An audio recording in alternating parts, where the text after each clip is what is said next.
आज की वीडियो में हम पढ़ेंगे मेंस्ट्रुअल साइकिल के बारे में।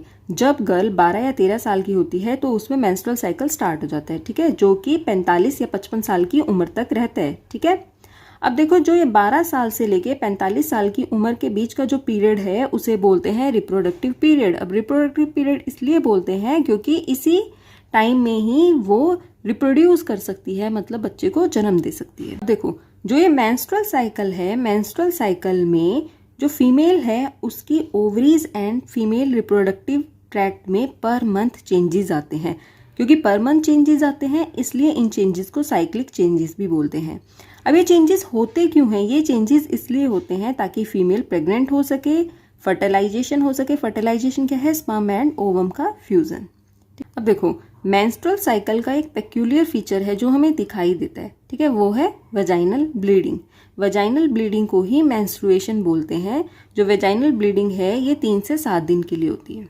देखो, जो ये मेंस्ट्रुअल साइकिल है उनकी length woman to woman vary करती है। किसी में 28 दिन की, किसी में 30 एंड किसी में 35 दिन की होती है, ठीक है।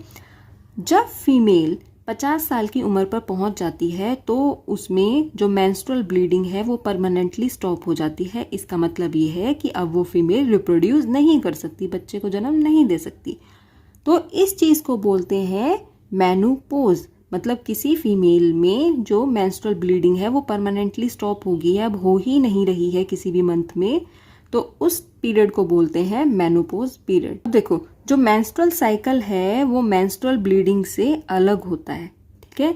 जो मेंस्ट्रुअल ब्लीडिंग है ये मेंस्ट्रुअल साइकिल का सिर्फ एक फेज है। देखो, जो मेंस्ट्रुअल साइकिल है वो पूरे मंथ का होता है और पूरे मंथ में जो फीमेल रिप्रोडक्टिव सिस्टम है उसमें चेंजेस आते रहते हैं। तो जो मेंस्ट्रुअल साइकिल है वो 4 फेजेस में कंप्लीट होता है, जो है follicular phase, ovulatory phase, luteal phase and menstrual phase. First है फॉलिकुलर फेज। फॉलिकुलर फेज को पोस्ट मेंस्ट्रुअल फेज भी बोलते हैं, प्री ओव्यूलेटरी फेज भी बोलते हैं। पोस्ट मेंस्ट्रुअल फेज इसलिए बोलते हैं, मेंस्ट्रुअल ब्लीडिंग होने के बाद ही फॉलिकुलर फेज स्टार्ट होता है, इसलिए इसे बोलते हैं पोस्ट मेंस्ट्रुअल फेज, ठीक है। प्री ओव्यूलेटरी फेज इसलिए बोलते हैं क्योंकि फॉलिकुलर फेज के बाद ही ओव्यूलेटरी फेज आता है, इसलिए इसे प्री ओव्यूलेटरी फेज भी बोलते हैं। जो फॉलिकुलर फेज है ये 10 से 12 दिन का होता है। अब हम पढ़ेंगे कि फॉलिकुलर फेज में कौन कौन से चेंजेस आते हैं। देखो, इसमें क्या होता है कि जो एंटीरियर पिट्यूटरी ग्लैंड है वो सिक्रीट करती है एफएसएच। एफएसएच होता है फॉलिकुलर स्टिमुलेटिंग हार्मोन। अब ओवरी में पहले से ही बहुत सारे प्राइमरी फॉलिकल प्रेजेंट होते हैं, तो जो ये एफएसएच है किसी एक प्राइमरी फॉलिकल को चेंज कर देता है ग्रेफियन और मैच्योर फॉलिकल में। अब जो ये ग्रेफियन फॉलिकल है ये सिक्रीट करता है एस्ट्रोजन हार्मोन। ये एस्ट्रोजन हार्मोन 3 इंपॉर्टेंट फंक्शन करता है। फर्स्ट है, ये सेकेंडरी सेक्स ऑर्गन की ग्रोथ एंड नॉर्मल फंक्शनिंग के लिए इंपॉर्टेंट है। सेकेंड, ये एंडोमेट्रियम लाइनिंग को थिक करता है। जो एंडोमेट्रियम लाइनिंग है यूट्रस की इनर मोस्ट लाइनिंग होती है जहां पर इम्प्लांटेशन होता है, मतलब जहां पर जाइगोट जाकर चिपकता है। थर्ड फंक्शन है एस्ट्रोजन हार्मोन का कि oestrogen hormone anterior pituitary gland को सिग्नल भेजता है कि अब एफएसएच हार्मोन का सिक्रीशन बंद कर दो एंड ल्यूटेनाइजिंग हार्मोन का सिक्रीशन स्टार्ट कर दो। फॉलिकुलर फेज के बाद जो सेकंड फेज आता है मेंस्ट्रुअल साइकिल का वो है ओव्यूलेटरी फेज। देखो, जो फॉलिकुलर फेज था उसमें प्राइमरी फॉलिकल से ग्रेफियन फॉलिकल बन गया था, ठीक है। अब वो ग्रेफियन फॉलिकल एंटर कर जाता है ओव्यूलेटरी फेज में।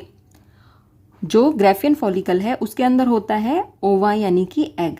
अब उसको ग्रेफियन फॉलिकल से बाहर आना है, ठीक है, तो वो जो बाहर आता है वो ओव्यूलेटरी फेज में ही आता है। जो ओव्यूलेटरी फेज है ये मेंस्ट्रुअल साइकिल के 15th और 16th डे पर होता है। अब जो ग्रेफियन फॉलिकल है उसमें से ओवा बाहर आता कैसे है?